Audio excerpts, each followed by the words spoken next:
Assalamualaikum warahmatullahi wabarakatuh. Hai semua, gimana kabarnya? Semoga kalian dalam keadaan sehat ya. Sebelum itu, perkenalkan, nama saya Fadia Zuhra, mahasiswi Institut Agama Islam Negeri Langsa, Prodi Manajemen Keuangan Syariah. Selamat datang di podcast pertama saya yang berjudul Memanage Keuangan untuk Generasi Milenial. Siapa sih generasi milenial itu? Generasi milenial itu adalah kita. Ya, kita yang lahir pada saat semua kemajuan teknologi beserta segala kemudahan sudah ada. Milenial adalah generasi pertama yang tumbuh dengan komputer dan internet, sehingga sangat mudah bagi generasi milenial untuk mempelajari sektor keuangan dengan cepat dan menerapkannya ke dalam kehidupan. Mengelola keuangan untuk tabungan di masa depan menjadi salah satu pondasi paling penting di dalam kehidupan, khususnya para generasi milenial. Apalagi di situasi pandemi virus corona sekarang ini, membuat semua orang hampir di seluruh belahan dunia mengalami kondisi ekonomi yang tidak stabil, termasuk sumber pendapatan yang berkurang atau bahkan hilang.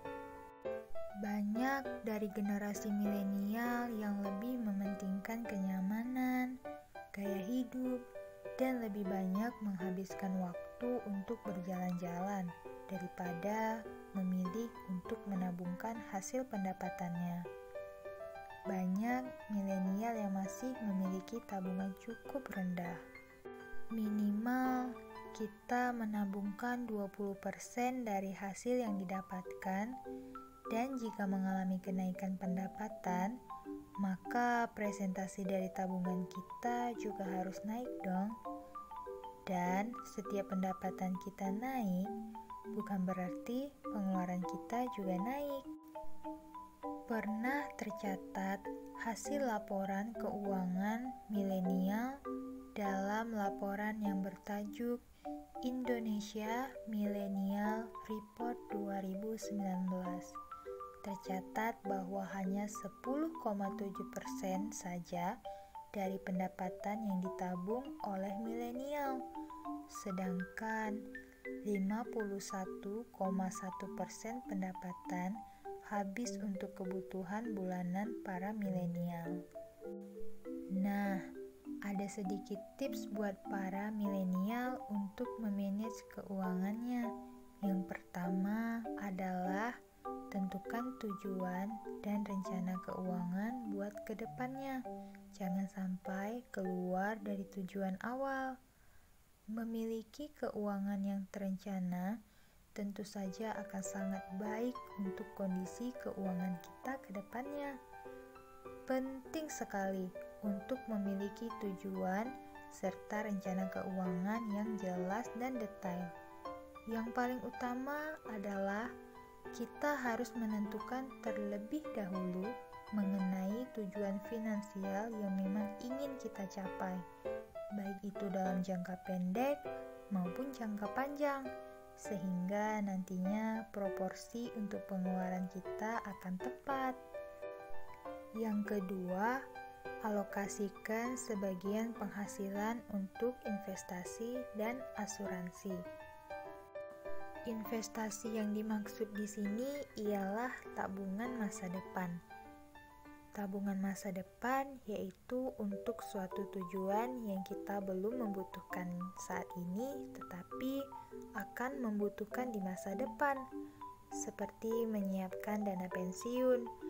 Sedangkan asuransi bukan hanya untuk jaminan kesehatan, tetapi juga untuk dana darurat saat ada kejadian yang tak terduga, di mana sebagian besar generasi milenial menghabiskan 80% penghasilannya untuk biaya hidup sehari-hari dan hanya 6% untuk asuransi dan investasi. Sementara dalam perencanaan keuangan, investasi dan asuransi disarankan 20% dari penghasilan. Yang ketiga, kontrol gaya hidup. Perlu ditegaskan pada diri sendiri untuk tidak terjebak dalam gaya hidup yang tidak sesuai dengan perekonomian kita. Tidak mengikuti semua gaya hidup, hobi, dan tren terkini bukan dosa besar kok. Intinya adalah kita harus atur volume pergaulan. Jangan terlalu banyak, tapi cukup. Meskipun kita masih muda dan masih menikmati hidup, tidak ada salahnya untuk menerapkan gaya hidup hemat di dalam kehidupan sehari-hari.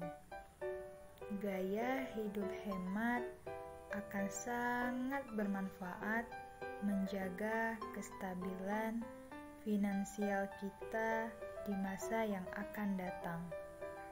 Buktikan bahwa kita generasi milenial yang bisa diandalkan. Sekian podcast dari saya, semoga bermanfaat. Assalamualaikum warahmatullahi wabarakatuh.